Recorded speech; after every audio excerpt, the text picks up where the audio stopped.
नमस्कार। जय जय राम, जय सिया राम, जय हो बागेश्वर धाम सरकार, जय हो हनुमान जी महाराज। मेरे प्यारे सभी दर्शकों, आज की इस वीडियो में एक बिल्कुल ही दिल दहला देने वाला वाक्य मैं लेकर के आया हूँ कि एक नेक लड़की जो बहुत ही पवित्र काम किया करती थी, बच्चों को अच्छे ज्ञान की बातें बताया करती थी, लेकिन उसके मर जाने के बाद उसकी डेड बॉडी को आखिर सांप बिच्छू क्यों लपेट लेते हैं, लोग देख करके हैरान हो जाते हैं। बहुत ही जबरदस्त और दिल दहला देने वाला वाक्य, इसलिए आप जो इस वीडियो के अंत तक अवश्य ही बने रहें। मुझे पूरा विश्वास है कि यदि आप इस कहानी के अंत तक बने रहते तो बहुत कुछ ऐसी नई चीजें भी सीखने को ही मिलेगी।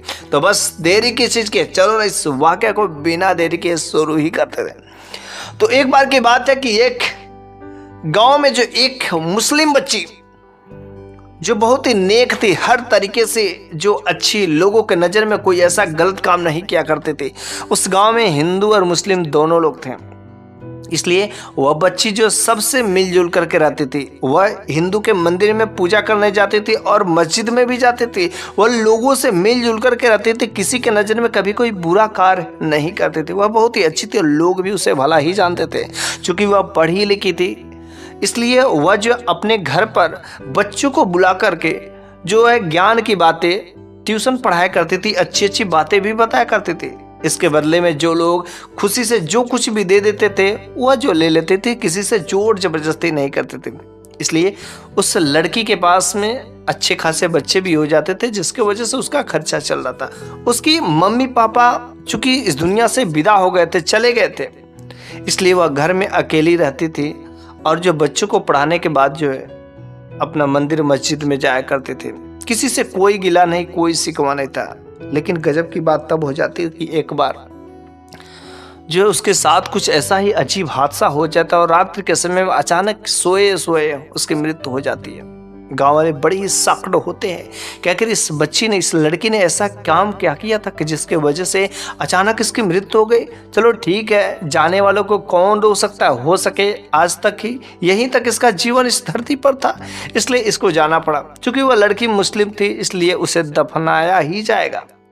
बस उसकी पूरी जो है तैयार कर दी जाती है और जो जहाँ पर जो कब्र खोदा जाता था तो वहाँ का जो गोरखन रहता है ना, वह गोरखन को भी पता चल जाता है कि यहाँ उस गांव की जो बहुत ही नेक लड़की थी, ऐसा लोग कह रहे हैं कि बहुत ही पवित्र लड़की थी, कभी किसी के साथ कोई गुनाह नहीं किया, कभी कोई गलत नहीं किया। वह गोरखन भी बड़ा ही अपने आप को लकी समझने लगा कि आज मेरे को कितने दिनों के बाद एक पवित्र जो शरीर को, मेरे को ये मौका मिला कब्र खोदने को, इसलिए वह बड़ा ही खुश था और वह बस अपना पूरा सारा सामान, हथियार लेकर के वह कब्र में पहले से ही सोचा कि आज मैं पहले से कब्र खोद करके तैयार रखूंगा और बस ज़्यादा लोगों का समय नुकसान नहीं होगा, बल्कि मेरा कभी ये जो मौका मिला है मेरा भी जीवन धन्य हो जाएगा, क्योंकि आज एक मैं पवित्र शरीर को मैं दफन करने के लिए कब्र खोदने जा रहा हूँ। बहुत ही खुश था और वह अपना फावड़ा, कुदार, जो कुछ भी रहता है उसका हथियार लेकर के चलता है और कब्र को खोदना शुरू कर देता है। लेकिन जब वह कब्र को खोदता है तो वहां से जो है केवल पत्थर ही पत्थर निकलते हैं। वह सोचता है कि चलो ठीक है, इस जगह पर पत्थर है तो दूसरे जगह खोज देते हैं, और वह दूसरी जगह भी जाता है कब्र खोदे तो वहां पर भी अच्छी मिट्टी नहीं मिलती, केवल पत्थर ही पत्थर नजर आते हैं। लेकिन 3-4 जगह देखने के बाद वह जो हैरान हो जाता है, आखिर करे तो करे क्या, आखिर ऐसा क्यों हो रहा है, आज तक मैंने इतनी कब्रें खोदी है लेकिन ऐसा नहीं हुआ, लेकिन आज क्यों हर जगह पत्थर ही पत्थर निकले। तब तक जो उधर जनाजा लोग लेकर के आना शुरू कर दिए उस लड़की को।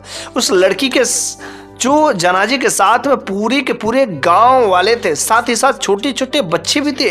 वह गोरखन देख करके बड़ा ही हैरान हो जाता है कि आज तक मैंने इतने सारे लोगों को कोई जनाजा के साथ में आते हुए नहीं देखा, यहाँ तक ये छोटे छोटे बच्चे भी आ रहे हैं, बड़े बुजुर्ग भी आ रहे, इतने सारे लोग। आखिर ये लड़की इतनी लकी है, कितना अच्छा, कितना नेक है, कितना लकी है, और वह अपने आप को भी लकी समझता है। लेकिन चाहे जैसे भी हो, पत्थर वाली जमीन को ही वहां पर किसी तरीके से वह जो कब्र खोद कर को तैयार कर देता है। फिर जो वहां पर जब वो जनाजा को लेकर के आते हैं तो उस गोरखन ने पूछा कि आखिर इतने सारे लोग, ये बच्चे, आज तक मैंने नहीं देखा कि बच्चे शमशान घाट में आते हुए, यहाँ पर कब्रिस्तान में आते हुए, और ये बच्चों को भी यहाँ पर भी लाया गया, ये तो बिल्कुल ही गलत है।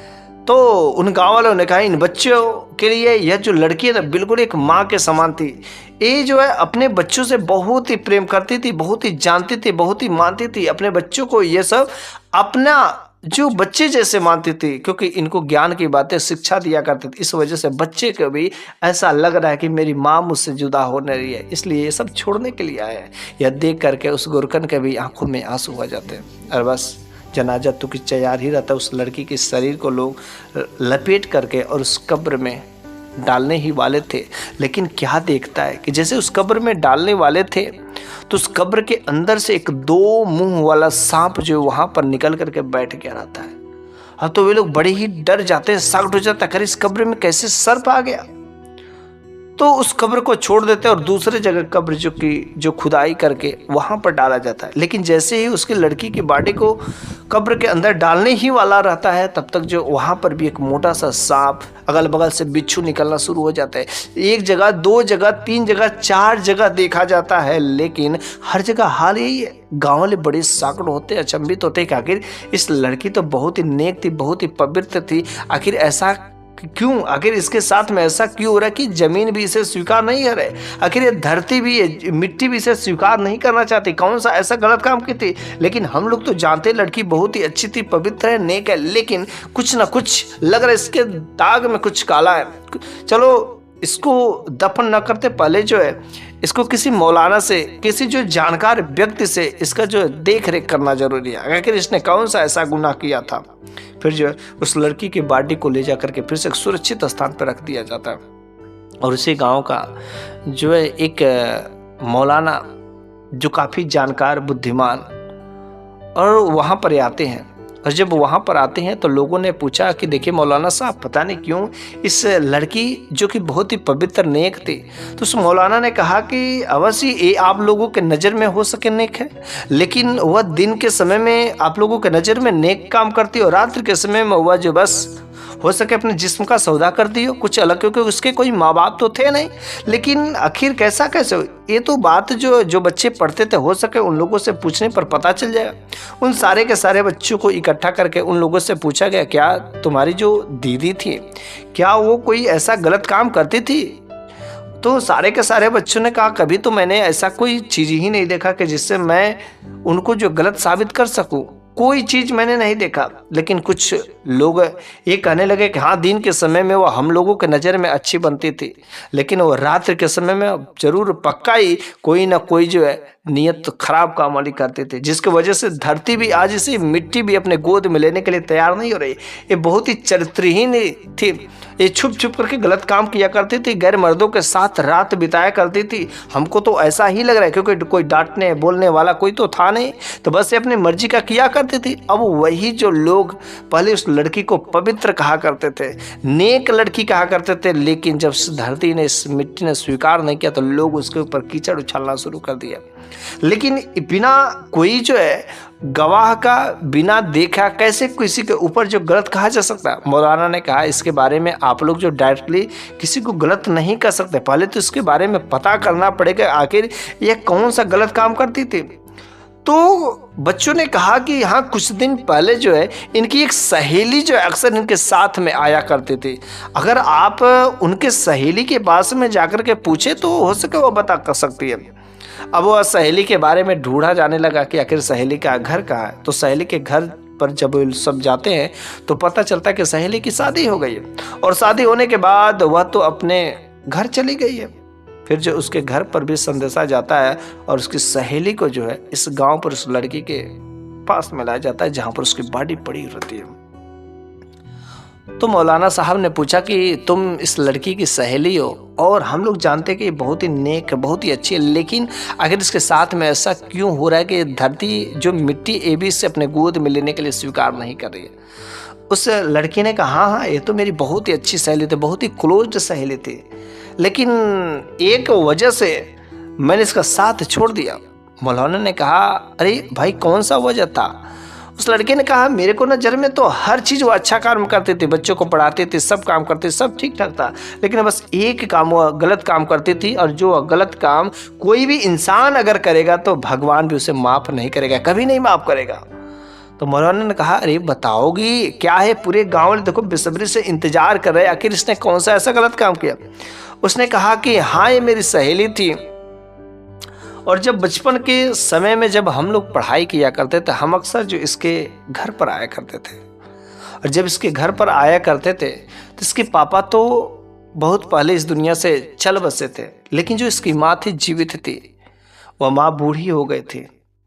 जब बूढ़ी हो गई थी तो उन्हें अक्सर जो उनका तबीयत खराब रहता था, तो उनके इलाज के लिए इसके पास जब पैसे नहीं होते थे, तो जिसकी वजह से यह पढ़ाना शुरू की, और यह बच्चों को पढ़ाने के बाद जो कुछ भी पैसे मिलते वह उससे अपने माँ की इलाज कराते थे। लेकिन ये सब काम ठीक ठाक करती थी, लेकिन वह जो है अपनी माँ की बातों को नहीं मानती थी। कभी तो माँ जो है पूरा टर टर वह बोलती रहती थी, बुलाती रहती थी बेटी को, लेकिन वह बेटी नहीं सुनती थी। कभी कभी अपनी माँ को पूरा भूखा ही दिन भर रख देती थी। हाँ, दवा जरूर कराती थी, लेकिन अपनी माँ का ख्याल नहीं रखती थी। बस जो चीज़ें जरूरत है बस उसे ला देती, बाकी जो माँ टर टर करते रहे वो अपने काम के लिए निकल जाते थे, अपने माँ का परवाह नहीं करते थे। रात्रि के समय में कभी कभी तो भूखा ही, क्योंकि अपने जब खाना नहीं बनाते थे माँ को भी नहीं खिलाते थे। बेचारी वो माँ करे तो करे क्या, वह अपने जगह से उठ करके कुछ कर भी नहीं सकती थी।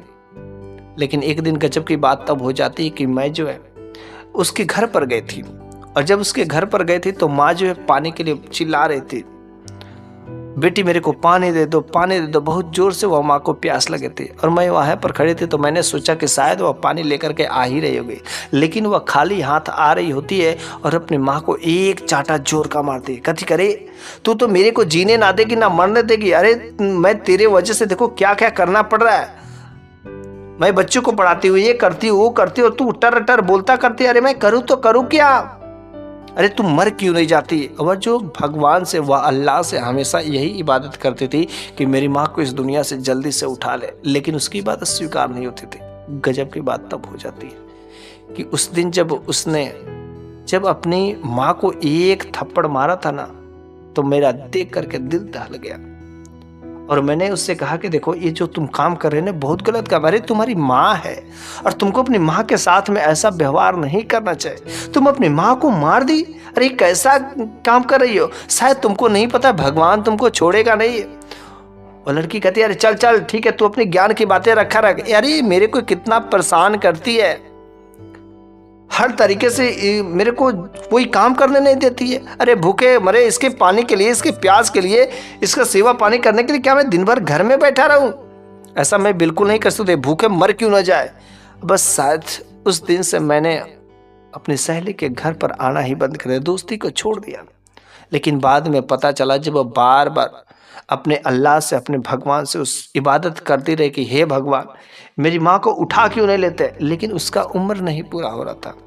लेकिन उस लड़की ने एक बार गजब की बात तब हो जाती कि वह माँ जो काफ़ी भूख से, प्यासी से तड़प रही थी, वह लड़की जो आती है अपने माँ को जो है भोजन देती है, पानी देती है, लेकिन उस भोजन में जहर मिला देती है। बेचारी वह माँ जो उसी बिस्तर पर खाना खाने के बाद दुनिया को छोड़ करके चली जाती है। शायद उसी माँ की बद्दुआ जो इस लड़की को लगी है, क्योंकि अपनी माँ को जहर दे करके मार देती है।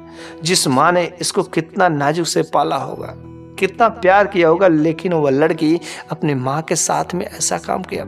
इस वजह से इसका कोई पता नहीं कि आखिर कैसे मर गई, किसी ने जाना नहीं जाना, इसकी माँ की बद्दुआ लगी। और आज इसी के वजह से ये धरती की मिट्टी भी इसे अपने गोद में लेने के लिए राजी नहीं हो रही है। ये भले ही कितना नेक काम कर ले, इस धरती पर कोई भी, चाहे वह पुरुष हो या चाहे स्त्री हो, कोई कितना भी नेक काम कर ले, अच्छा काम कर ले, पवित्र काम कर ले, दान कर ले, सब कुछ कर ले, अगर उसने अपने माँ बाप को रुलाया है ना, तो उसको भी रोना ही पड़ेगा। जैसे इस लड़की ने अपने माँ को रुलाया, अपने माँ को जहर दे करके मार दिया, ठीक आज इसके साथ में मरने के बाद भी जो हो रहा है पूरे के पूरे गाँव वाले देख करके अचंभित है। और सोचो उसके जाने के बाद भगवान अल्लाह क्या जो उसकी रक्षा करेगा? अरे उसको कर्मों का फल तो मिलेगा ही मिलेगा। इसलिए हम सभी को चाहिए, ये जात धर्म की कोई बात नहीं, चाहे हिंदू हो, चाहे मुस्लिम हो, चाहे सिख हो, चाहे ईसाई हो, हमारे माँ बाप प्रथम पूज्य देवता है। इसलिए सबसे पहले हम सभी को अपने अपने माँ बापों का सेवा करना चाहिए, उन्हें कभी तड़पाना नहीं चाहिए, कभी उनके आंखों में आंसू नहीं आने देने चाहिए, उनकी सेवा करना चाहिए। अगर हम अपने माँ बाप की सेवा करेंगे तो अवश्य हमारे माँ बाप जब खुश रहेंगे तो हमारा हर काम सफल होगा। चाहे कितना भी पवित्र काम कर ले, हमें अपने माँ बाप की सेवा करना चाहिए। अगर अपने माँ बाप को रुलाते हैं और बाहर दिखावा करते हैं तो सारा का सारा हमारा काम व्यर्थ हो जाता है। इसलिए माँ बाप की सेवा प्रथम है। तो बस आज के इस वीडियो में जो मैंने बातें बताई, यह कहानी यहीं पर समाप्त हो जाती है। मेरे प्यारे सभी दर्शकों, यह कहानी आपको कैसी लगी है कमेंट बॉक्स में ज़रूर बताइएगा। क्या आपको इस कहानी के माध्यम से कुछ अच्छी बातें सीखने को मिली, वो भी कमेंट बॉक्स में ज़रूर बताइएगा। मैं अगले वीडियो में फिर से कुछ ऐसी ही ज्ञानवर्धक बातें लेकर के अवश्य ही हाजिर होऊंगा। तब तक के लिए धन्यवाद।